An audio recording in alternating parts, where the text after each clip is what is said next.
लेकिन शरणास्थल दूसरे के हाथ में छीना रहा है। कैसे और हुआ? वहाँ कोई आपका नेता आपका ये जगह सब आप गलत है, नेता आपका जगह आपका, फिर कैसे हुआ? हो रहा है।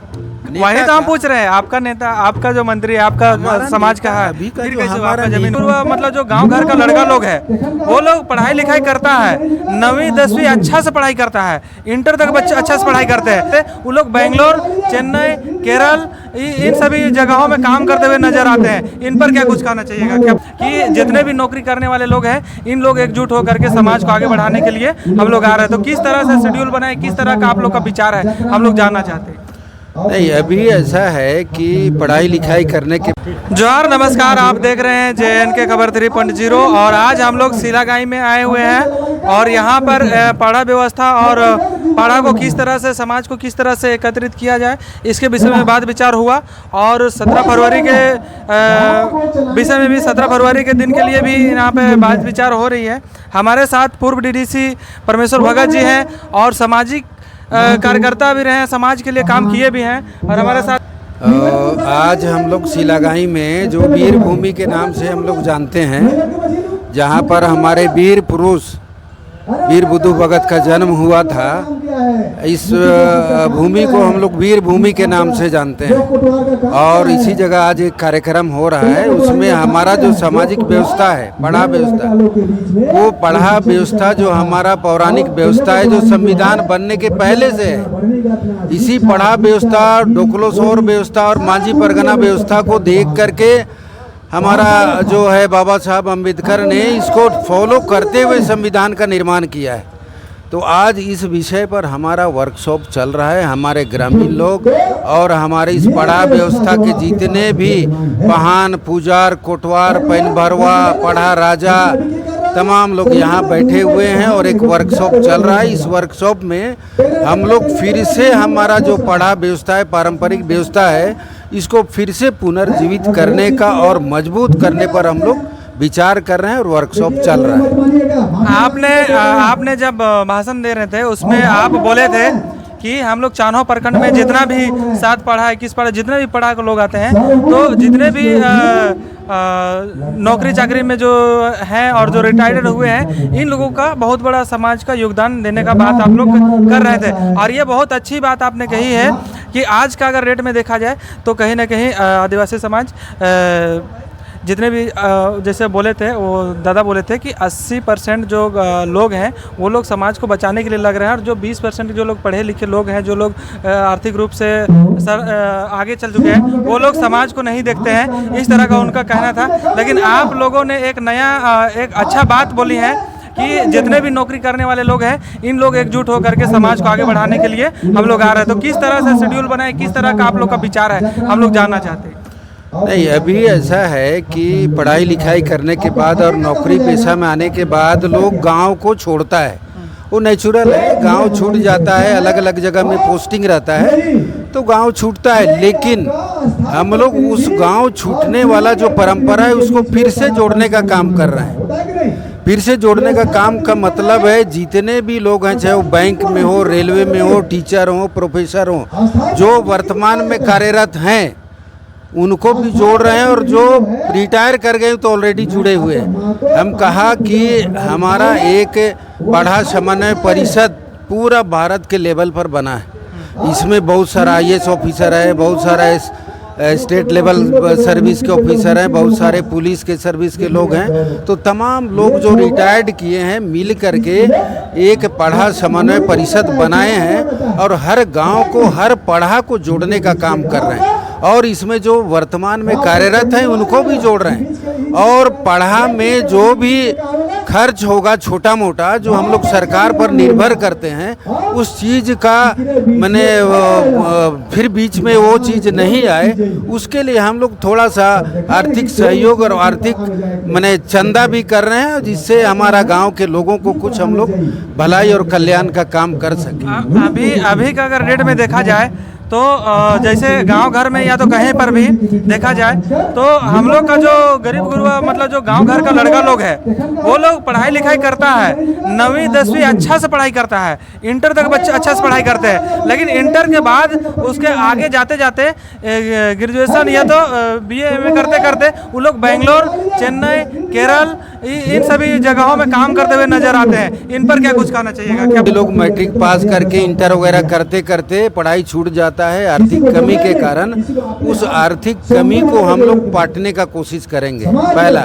दूसरा ये है कि गांव में घुस करके जितने भी हमारे बच्चे जो मैट्रिक पास करके और इंटर पास करके छोड़ रहे हैं और केरल, तमिलनाडु, बेंगलोर कहीं कहीं मजदूरी करने जा रहे हैं, उसको हम लोग एक वर्कशॉप करके मोटिवेट करने का कोशिश करेंगे और यहीं पर रोजी रोजगार देने का हम लोग सरकार से मिल करके बात करके छोटा छोटा नौकरी, चाहे वो कॉन्ट्रैक्ट बेसिस पर हो या और किसी भी ढंग का हो, उसमें हम लोग लगाने का और यहीं रोजगार देने का काम के लिए हम लोग पहल करेंगे। अभी लगातार अगर देखा जाए गांव घर में लगातार देखा जाए तो बहुत सारा नशा पानी में उतर गया है। पढ़ाई लिखाई के जगह में पढ़ाई लिखाई जा करता भी है, लेकिन नशा पानी एकदम छोटा छोटा बच्चा लोग भी कर रहा है और ये अपना ही समाज के लोग कर रहे हैं। तो इस पर क्या कुछ कहना चाहिएगा? नशा पानी का हम लोग घोर इससे इसको कैसे कम किया जा सकता है? क्या कुछ कारण है कि नशा पानी इतना बढ़ गया?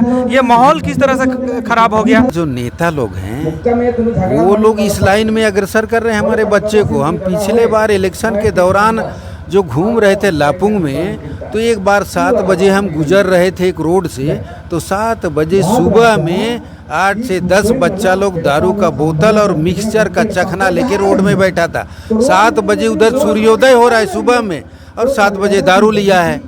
तो हम पूछे कि बच्चा तुम लोग क्या कर रहे हो, तो डर गया, इधर उधर भाग रहा है। फिर बुला के उसको सामने लाए और पूछे तो बोला कि ये क्या है, तो बताया वो लोग कि दारू का बोतल था। बोला दादा दारू है। तो हम बोले कहाँ पाया तुम लोग सुबह सुबह? तो बोला कल हमारे नेताजी आए थे, वो बोले कि लो रे 500 लो रखो और पियो, है ना, पियो और वोट लेकिन हम लोग को देना। ये इस तरह का जो परंपरा हमारा नेता लोग शुरू कर दिया, इसको भी खत्म करना हो। ये नेता जो है, ये नेता अभी का जो भी नेता है, माननीय विधानसभा से देखा जाए या तो झारखंड के किसी भी नेता को देखा जाए, वो कौन सा समाज का नेता है? ये अपने ही समाज के हैं, लेकिन उन लोग को ये हो गया कि हमारे नौजवान हैं, उन लोग को पिला खिला दो, थोड़ा तो ऐसा नेता दो, पिला खिला दो और वोट ले लो, अपने तरफ खींच लो। और बच्चों को तो समझ में नहीं आ रहा है, चल रे खाए ले दे लो, चल रे पिए ले दे लो, कूद जाता है। तो इस चीज को कंट्रोल करना होगा और उस नेता को भी वार्निंग देना होगा कि खबरदार मेरे समाज को पिलाने खिलाने का काम नहीं करोगे। पता चला तो आपको हम लोग माने लाइन हाजिर करेंगे या कंट्रोल करेंगे, या अच्छी बात नहीं है। उसको भी बोलिए दिए तो हम भी बोलिए दिए तो बात में आया तो बोल ही रहे हैं। जब अगर हम लोग पॉलिटिक्स में उतरिए गए हैं थोड़ा सा लाइन भट्टा करके, तो इस पर भी बात क्लियर करके रखते हैं। अभी हम लोग का आदिवासी SC ST समाज के कल्याण मंत्री कौन है? कौन सा समाज से आते हैं? वो हमारे आदिवासी समाज से हैं। माननीय आप क्या कुछ संदेश देना चाहिएगा? अच्छा है, समाज के लिए अच्छा काम कर रहे हैं कि नहीं काम कर रहे हैं? तो काम को देखना होगा कि क्या कर रहे हैं। 5 साल हो गया है। नहीं 5 साल नहीं हुआ, होने जाएगा। एक मतलब 5 साल के लिए बन गए हैं ना।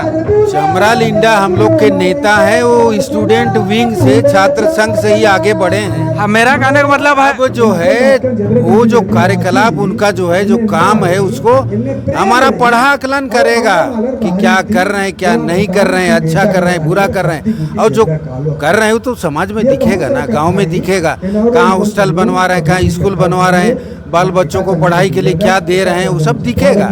उसके बाद हम लोग बताएंगे कि नेता या मंत्री क्या कर रहे हैं, नहीं कर रहे हैं। अभी तो हम लोग अध्ययन कर रहे हैं कि भाई अगला मंत्री का क्या कार्यकलाप है, अगला का क्या है, अगला का क्या है, वो सब हम लोग के नज़र में है। अगर वैसा मौका आएगा, उनका कार्यकलाप सही नहीं रहेगा समाज के प्रति, तो हम लोग निकाल के बाहर करने और कुर्सी से उतारने का भी काम करेंगे। हम थोड़ा देर पहले बोले सरना स्थल बेड़ों के लिए कोई हमारा मंत्री, विधायक और नेता साथ नहीं दिया। खतियान में सरना स्थल लिखा हुआ है। इस तरह से खराब हो गया। पहले का माहौल और अभी का माहौल कहीं ना कहीं अलग नज़र आ रहा है। तो इस माहौल को हम लोग कैसे कंट्रोल कर पाएंगे, इस माहौल के ऊपर में क्या कुछ बोलना चाहिएगा कि माहौल कंट्रोल हो पाए या फिर माहौल किस तरह से बन पाए? ये बात सही है कि अभी जो हैं बच्चे लोग जहाँ 9 साल 10 साल 11 साल का हो गया और गांव में देखते हुए नशा की ओर भाग रहा है। पहले तो हड़िया चलता था, अब दारू में उतरा, दारू के बाद अब गांजा भांग में भी लोग उतर रहा है। अब बिहार का जो गांजा भांग था वो झारखंड में लागू हो गया, यहाँ भी लोग कर रहा है। तो ये बुरी बात है, इस आदत को हर हाल में हटाना होगा और बंद कराना होगा और कंट्रोल करना होगा। ये हम लोग का पढ़ा समन्वय परिषद इस पर काम कर रहा है और एक एक गांव में वर्कशॉप करके नशाबंदी पर काम करने के लिए सामाजिक स्तर पर सरकार का तो आह्वान है ही कि नशा पान कम करो, नशा का जो हुआ शिकार उजड़ा उसका घर परिवार, ये सरकारी स्लोगन है। लेकिन अब हम लोग एक एक गांव में एक एक पढ़ा क्षेत्र में जा कर के तमाम नवयुवक और नवयुवती को, युवती तो खैर नहीं करती है, लेकिन नवयुवक लोग जो गलत लाइन में नशा में जा रहे हैं उनको हम लोग रोकने का काम करेंगे। उसके लिए वर्कशॉप हम लोग बहुत जल्द शुरू करने वाले। ये हम लोग पढ़ा को एक संस्था के रूप में और पढ़ा अपना एक सामाजिक व्यवस्था के रूप में पढ़ा को ही आगे ला रहे हैं और एक एक गांव में वर्कशॉप करेंगे वो तो है, लेकिन इस पढ़ा के माध्यम से एक एक परिवार को हम लोग चेक करेंगे। मान लिया जाए एक परिवार में माँ बाप और 4 बच्चे हैं, तो उस माँ बाप को इतना पढ़ा सिखा देना है, समझा देना है कि चारों बच्चा को पारिवारिक स्तर पर चेक करे कि मेरा बच्चा कहाँ जा रहा है, कहाँ क्या कर रहा है, नहीं कर रहा है, कहाँ नशा पान कर रहा है, कहाँ क्या कर रहा है, वो चेक करने का ज़रूरत है। और एक एक परिवार को यूनिट मान के, एक एक परिवार को यूनिट मान के उस परिवार को आगे बढ़ाने का सोचना है और बीच बीच में चेक करना है। हमारा जो पढ़ा व्यवस्था रहेगा उसके जो पहान महतो पुजार कोटवार रहेंगे उनका भी काम रहेगा चेक करना, और हमारे जो गांव के प्रबुद्ध लोग रहेंगे उसका भी काम रहेगा उस गांव के हर परिवार को चेक करना कि किसका बच्चा कहां तक नशाबंदी में, किसका बच्चा कहां खराबी रास्ता में जा रहा है, उसको कंट्रोल करने का हम लोग पढ़ा के माध्यम से ही काम करेंगे और इसको हम लोग बहुत जल्द शुरू करने वाले हैं। और एक चीज़ हम कहना चाहते हैं, हमारे समाज में जो बाहर के लोग हैं 2-4 पैसा कमाते हैं उनको कुछ बुझाता नहीं है। वो चाहते हैं कि गांव में घुसो और आदिवासी लड़का को बर्बाद करो। एक बार पीने का जो लत लगा देता है दारू और हड़िया दे करके, और लत लगने के बाद वो फिर कंट्रोल में नहीं आता है, तो इसको भी रोकने का ज़रूरत है। वोट लेने के समय पैसा खर्च किया, लोगों को खिलाया पिलाया, वोट ले लिया, जीत गया, चल गया, कुर्सी मिल गया, विधायक बन गया, उसके बाद जा रहा है सब, जमीन छीना रहा है, बाल बच्चा का पढ़ाई डूब रहा है। अभी सरकारी स्कूल में देखिए टीचर नहीं है, संसाधन नहीं है। वो तो कहते हैं कि हम आदिवासी समाज के लिए बहुत अच्छा काम कर रहे हैं। वो तो बताएगा। सिरा से लेके गए थे इस बार 300-400 बस था, ऐसा बोल रहे थे लोग। हमारा ये कहना है कि आप मंदिर में जाके खूब पूजा करिए, खूब सिरा सीता नाल में जाइए, लेकिन जब तक बाल बच्चों का भविष्य 1-1 करोड़ 1.5 करोड़ पैसा एक दिन में खर्चा हुआ था। बाल बच्चों का भविष्य का चिंता नहीं होगा, पढ़ाई लिखाई में ध्यान नहीं दीजिएगा, नौकरी चाकरी में ध्यान नहीं दीजिएगा, तो करते रहिए पूजा पाठ, क्या उससे कोई फर्क नहीं पड़ता है। 1.5 करोड़ एक दिन में लगाइएगा तो 60 लेते के कौन लगाएगा? वैसे उन्हीं का आदमी लोग बोल रहे थे कि बस दिया, एक 400 बस गया, ऐसा उन्हीं लोगों का बात हम लोग कर रहे थे। अब देखिए उन लोग के बारे में तो फिर देखना समझना होगा, जल यात्रा कार्यक्रम बनी, हम लोग बताएंगे कि सही कर रहा है कि गलत। की संख्या ज्यादा रहो। चलिए ठीक है, पहले सिला गाय में है और बातचीत करते करते बहुत कुछ बात आगे निकल गया। इस साइड में आए हुए हैं यहाँ पर, और चलिए बहुत बहुत धन्यवाद। हमारे इस चैनल को सब्सक्राइब कीजिए, शेयर कीजिए, धन्यवाद, जोहार।